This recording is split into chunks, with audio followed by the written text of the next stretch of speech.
Welcome to the Survive, Scale, Soar podcast. Hear and learn through the success of others how to build the life and business you deserve. Learn to overcome failure, what it means to seek out growth, and how to become the best possible version of yourself.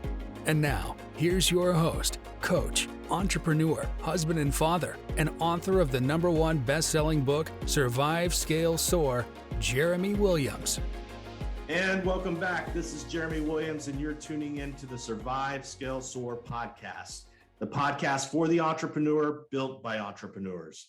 Today, I have a great guest, Chad Smith, CEO of Battle Warriors brand and best-selling author of Battle Warrior, the inspiring story of Chad Smith, a dyslexic survivor of addictions. This show today is going to be powerful, and if you're dealing with an addiction in your life, Chad will be providing strategies on how you too can become a battle warrior. Before we get started with our guest, a quick reminder: if today's episode moves you, makes you think differently, makes you laugh, or you know someone it may help, be sure to share it. And welcome to the show, Chad. How are you doing this evening? I'm doing great. We are coming live up by in between Green Bay and Milwaukee, guys. It's about 20 degrees here. So we're coming great from the upper Midwest. Yeah, 20 is like that. You just see Texas become paralyzed at 20. I mean, we don't know how to do anything or drive on ice, or our houses aren't really built for it. We had a huge freeze this last year. So 20 degrees is probably like cakewalk for y'all. Yeah, it's this year's been real windy, and I don't want to say it this way. It's just been the year where we're having a lot of negative, like -10, -15. And for some odd reason, whatever the front set up this year, it's been extremely windy. So we don't have and it's going to sound weird how I say it, guys, but I'm way up north. So when you walk out in like a -10 and it's sunny out, you actually feel warm at times. But this year, it's just the wind's been so cutting that you're feeling that, plus you're feeling the wind. And it's been a very unorthodox winter up here. So hot, cold, hot, cold. I think we went from 50 degrees 2 days ago to, I think, what is it right now? 10.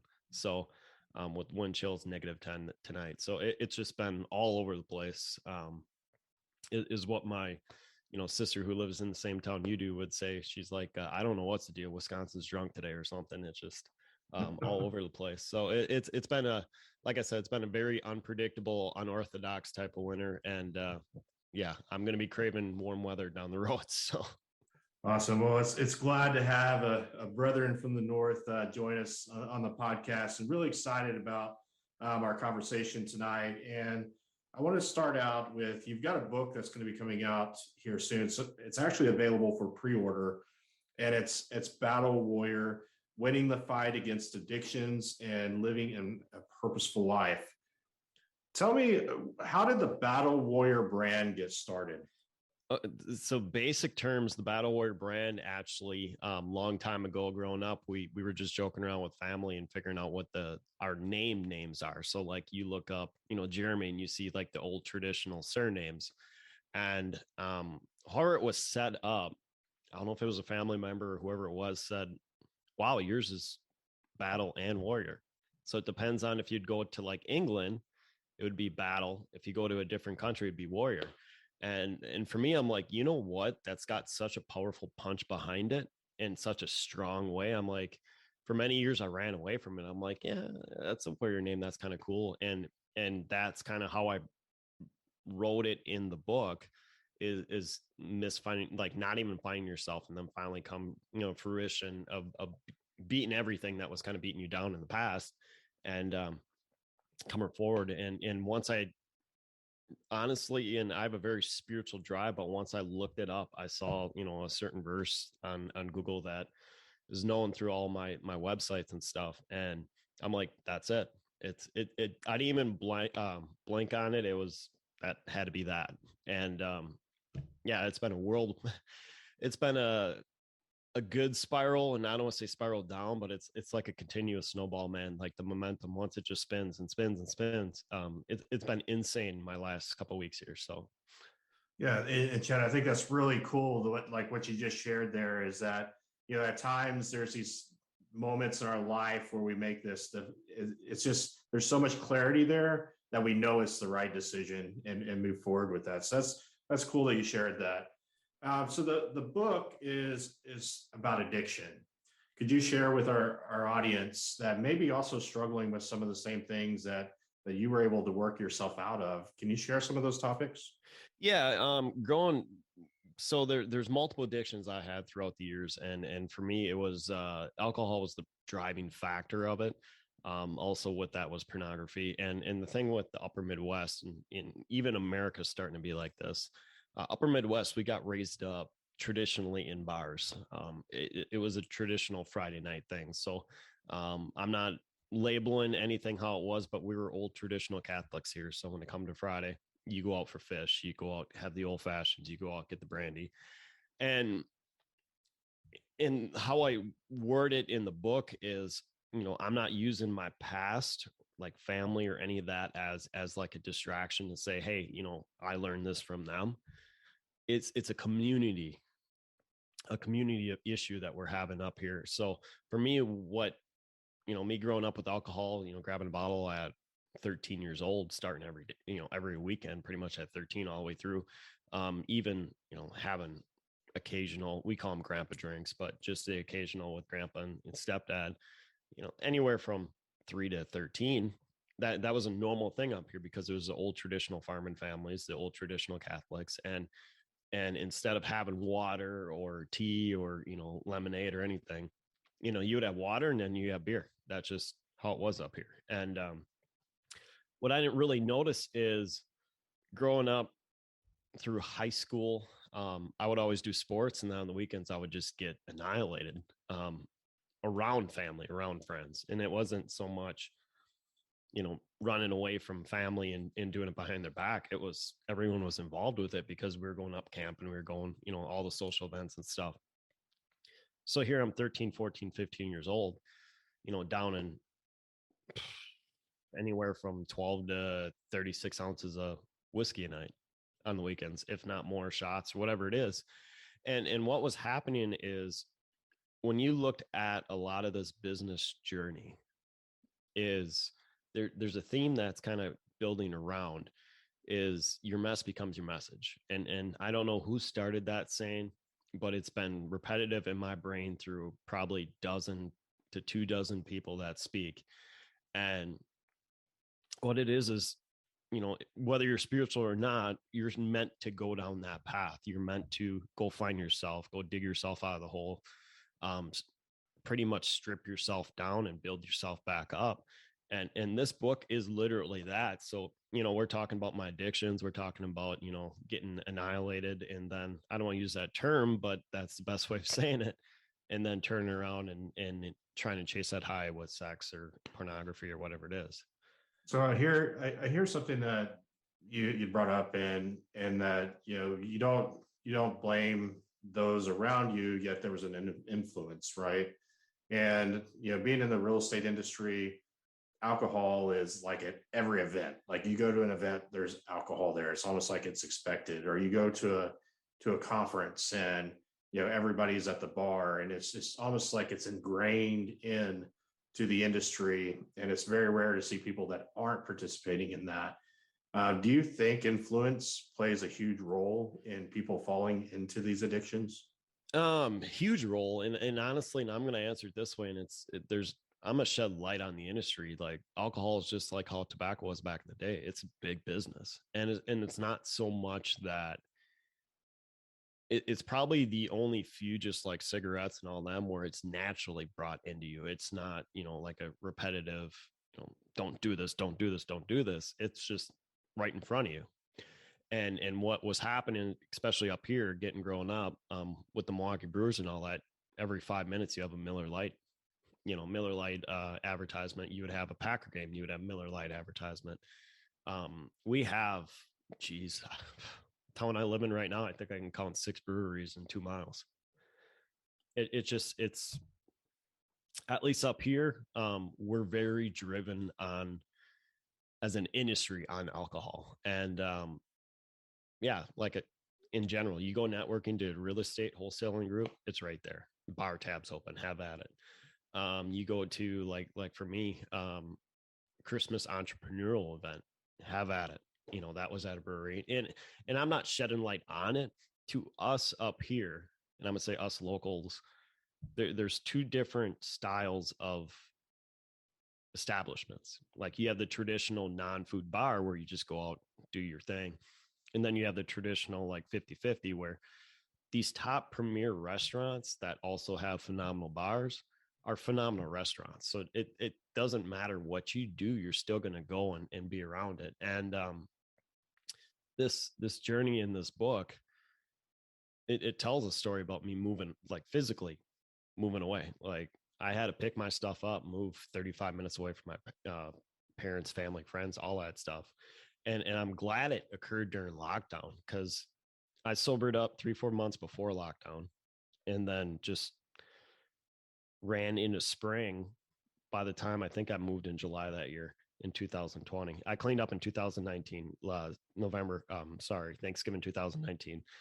And then I rolled into spring, summer the year after. Up in Wisconsin, we were completely locked down. Like you couldn't even go into any establishments. You couldn't go into any entertainment. And I know Texas is a little bit different when it came to that stuff, but I moved 3-4 miles away from Green Bay Packers Stadium, which is Lambeau Field, and that place is driven on parties. And I moved to a town up there to go enjoy the entertainment. And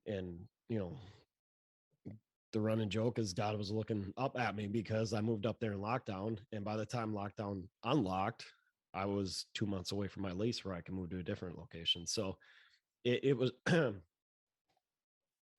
it was pretty much my drug treatment center. I mean, I don't want to say it that way, but I never went through any AA. I never went through any of that until now, where it's all Celebrate Recovery, so for 2 years of my life, I had to strip down, rebuild my plan, strip myself back down, build the plan back up, and seriously rebuild your whole life from nothing. And sorry, go ahead. So what was the moment? Like, everybody says like there's a moment you make a decision that completely changes your life. Can you identify that? When was that time that you made the decision? You said, I'm not going to do this anymore. I'm going a different path. The original one is where I actually got exposed to my family. So like we were having a huge family event because we had a family member come back from Colorado, and I picture still to this day walking in with a half bottle of Tito's and dropping on the counter saying, hey, this is going to be me tonight. And had everyone in my family kind of give me that deer in the headlight look, where all of a sudden, like, here's your addiction now exposed publicly. And there were some things behind the scenes that occurred, with some family members and stuff, nothing physical, nothing yelling or nothing. Just what happened is when I got drunk, I became more Robin Williams. So just goofy, loosey, all over the place, just a comedian type of person. And I did some things to the wrong people publicly that wasn't supposed to be done. That was something that was supposed to be held privately. And I ended up driving home that night with one headlight out, wanting to go fix it right away so I could go to the bar. So like, I didn't have the DUI moment where like the cops and the government were forcing you to clean up. I had a physical. The person I let down was the one that completely changed my life prior to me cleaning up. So it was more of like letting down your trainer, letting down your coach, just that feeling where you just feel completely beaten. And that was the main tipping point. I did relapse 30 days later because it was deer hunting in that time frame. But to me, the original time where I said, okay, enough's enough, that was that moment. So if you're talking to people that are listening today, and maybe they're struggling with this and they don't know where to start, like what's a strategy, or what should they look to make that change in themselves? Well, first and foremost, they have to be ready. So you have to know the reason why you're doing it. You have to know deep down, okay, hey, the best way of saying it is I'm going into army that's going against me. So either it's going to be me and a bunch of people that are going in that army. So who's on my side going to help me stay clean? or, you know, I didn't like me, where it was a solo game. So you got to understand deep down why you're doing it. You know, is it because you, like myself, let a lot of family members down? Is it because government's forcing you to do it? Whatever it is, understand, number one, okay, what's your why? Then number two, completely, okay, what habits got me there? So do a complete, you know, check on your whole background, you know, look at what habits got me there. And then now the big thing, what I did was I converted the gaps into a business. So like for me, where I knew I was wanting something in my hands, I started side hustling on eBay. I knew I would speak. So I started doing the podcast in May that year. And I know no matter what, I went to the rush. So like you learn a lot about yourself, about like the rushes and when you stop and just the trigger points. I knew no matter what, I was always all in. It didn't matter what it was. I was always pushing to the max. So what I was learning in this whole journey was, okay, so now you take that void away. Now you have this huge hole of a void. What are you going to fill it with? So now I'm looking at it as, okay, here's my only shot to build a business. So now I went into, okay, now I got to get money situated. And it's basically, I looked at it as building a business. So I had to get funding. Okay, so sell stuff on eBay, get some $1,000, $2,000, whatever it was. I knew no matter what, that right hand or my left hand, I had to have something in there. It's like the old smokers joke back in the day. You know, why is the old smoker have a toothpick in his hand or something? It's the same exact muscle memory that you have with drinking. And I knew in the process, so I would focus on selling on eBay. I would focus on this, getting in the podcasting world. I knew the further along the podcasting world I went, the more I was healing. So it turned into more of a heal thing. Now I think we're at 90. Publicly, I'm at 86 episodes, but I think I got about 100, 110, 120 built up in the pot behind the scenes. So you're looking at as I'm not the only one now. So like you're branching out to community and you're noticing now in the business community, a lot of us had that issues in the past. And we learned to just rebuild ourselves, rebrand ourselves, and strip us down like a traditional business going bankrupt or whatever it is, and come back stronger. So this book is about, that whole strip down, rebuild. I call that the battle warrior mindset. You're getting ready for battle. So what are you going to get yourself prepped up to do and reclimb that hill again? So you made the decision to overcome the addiction, and I truly believe it's a decision. Like you said, you have to be ready in order to conquer something like that, and then you make the decision. What has that done for your life? What has it done for your business? Oh boy. The running joke is you start a podcast, your whole world opens up. I'm going to add in a little few lines that you sober up and you finally realize yourself, and you do your own inventory of exactly who you want in your life, how you redirect it. The whole world's going to open up, because no matter what, I don't want to go back to that. So now you have a fresh slate to add in, like your motivation, all that stuff. Physically in my hands, what has happened for me sobering up, geez, I completely went to a different position to completely focus on this. So that position was, I purposely left what I was doing in the insurance industry, nothing against it. Just, I had to clean myself up, and I would not have a podcast.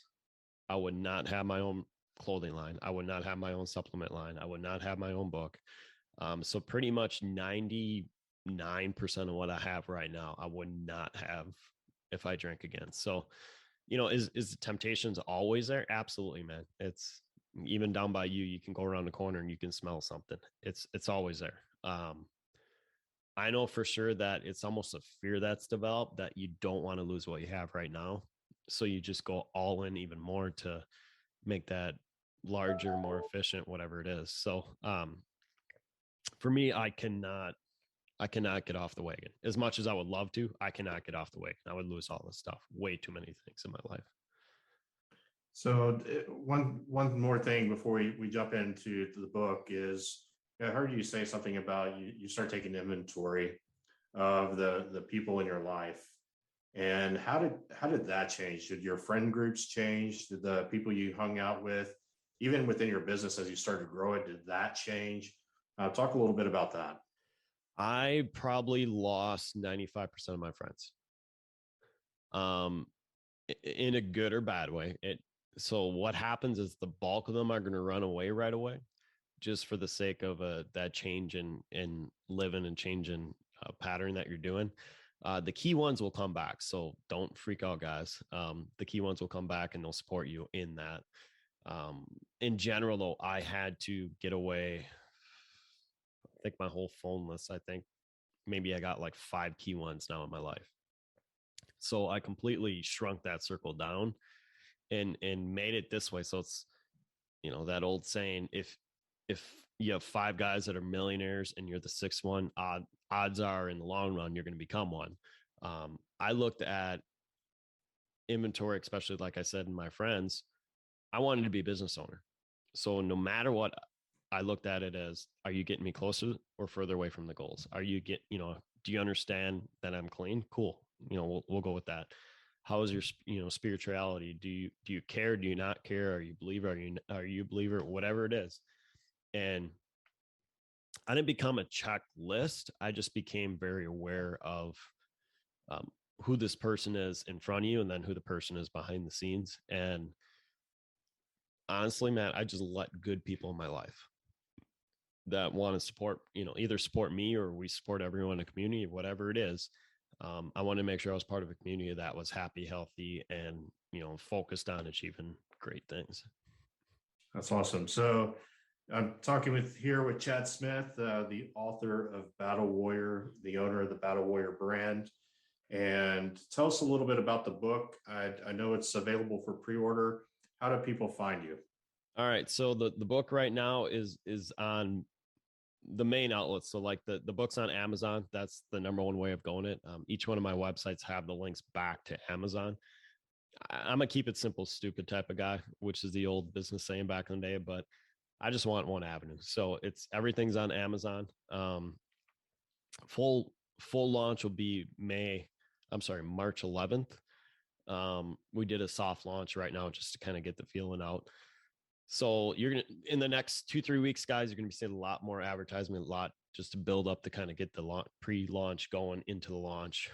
But yeah, well, officially March 11th will be the official launch, full launch green light of the book. That's awesome. I'm so excited for you. I want to get a copy of this book. I think there's just so much that you can apply from going through a journey like this to help you in all different types of areas in your business. And that's why I wanted to have this conversation today. And I appreciate you being open and vulnerable. And because I know that the sad thing is there's a lot of people out there that are dealing with it. And maybe it's shame, or maybe they're worried about judgment, or, all the losing that friend group, having to give that up. And yet the other side, I think what you talked about tonight is just that there's so much opportunity out there when you do make that decision to move on. So I really thank you for sharing that. And I can't wait to read the full thing in the book. So Chad, thank you again for being on this evening. Absolutely, man. Thank you very much. Thank you for listening to the Survive, Scale, Soar podcast. If you heard something that made a difference in your life today, share it with someone that might benefit, and subscribe so you don't miss the next episode. Learn more about the host of this podcast and coaching services offered by Red Hawk Coaching by visiting www.redhawkcoaching.com.